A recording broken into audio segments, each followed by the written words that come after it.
Ay millət, ay bəsdirin görək, bəsdirin görək. Neçə gündür baxıram, sosial şəbəkəyə girmək olmur.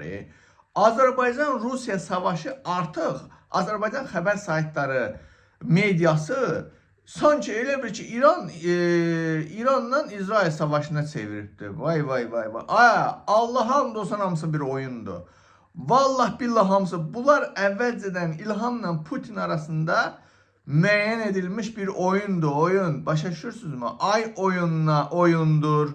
Ay bəzi qoyunlar, bu bir oyundur. Aldanmayın. Ay mən deyən, İlham Əliyev bunu bütün dünya bilir. Erməni də bilir ki, İlham Əliyev Rusiyanın köpəyidir, itidir, Putinin tulasıdır. İlham Əliyev.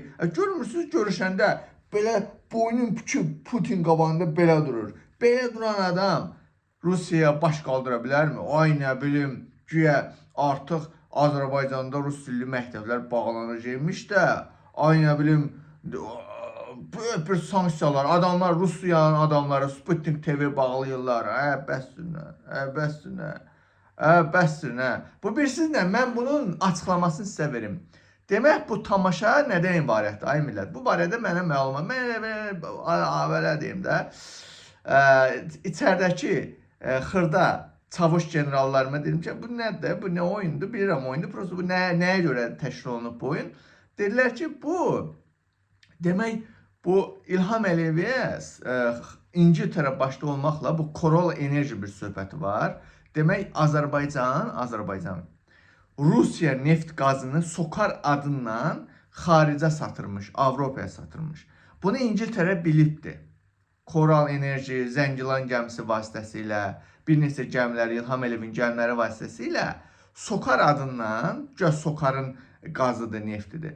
Bunu Avropaya satırmış. Bundan xəbər tutub İngiltərə və Avropa ölkələri sanksiya qoyubdur İlham Əliyevə. İlham Əliyevin pitiyini də alınlarmış.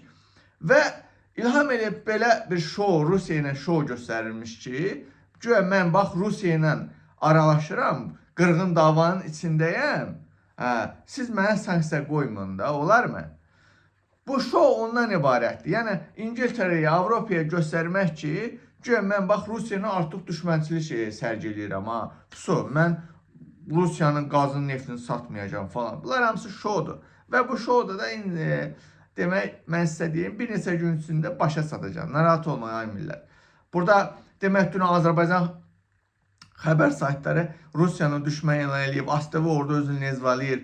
Hətta səs yazısı paylaşdı o təyyarə qəzasını Rusiyanın əmrindən. İndi mən sizə bir şey deyim, Azərbaycan xalqı, Azərbaycan toplumu. Bu söhbət ölüb gedəcək, yenə də İlham Əliyev gedəcək Putinin uşaqlarından, arvadından birlikdə öpəcək. Rusiya yenə bizə qardaş olacaq, narahat olmayın. Və mən sizə bir sual verəcəm, yenə Rusiya ilə qardaş olanda ki, bax, İlham Əliyev hakimiyyəti özü paylaşmışdı. Rusiya təyyarəmizi vurmuşdu. Onu zaten hamı bilirdi. İndi bu cavablar indi ifşa edirlər də. Ondan sonra görüm nə olacaq? Yenə də bu düşmənçiliklər olacaqmı? Yox ay millət. Bunlar hamısı bir oyundur. Siz bu oyuna gəlməyin. Bu şou bir neçə gün sonra bitəcək. Narahat olmayın. Əzəldən İlham Əliyev Putinin köpəyidir. Rusiyanın, Kremlin köpəyi olubdur. Olacaq da, narahat olmayın. Belə şoulara aldanmayın. Əsas məqsəd bugün 2 iyuldur. İtlərin bayramıdır bugün. Küçüklərin bayramıdır. Pol itlərin bayramıdır. Ona görə Azərbaycan toplumu bu şoulara şeylənməyin.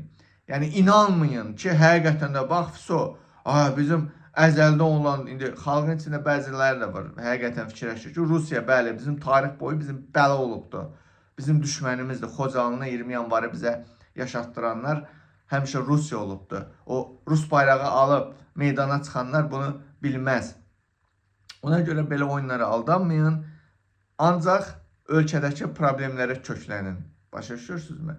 Polislər Elgün faciəsi, digər Gəncədə öldürülən uşaqlar, hamısı İmişlidə polis tərəfindən vurulub öldürən məktəblilər, hamısını unutmaq lazım deyil, ay millət, unutmayın.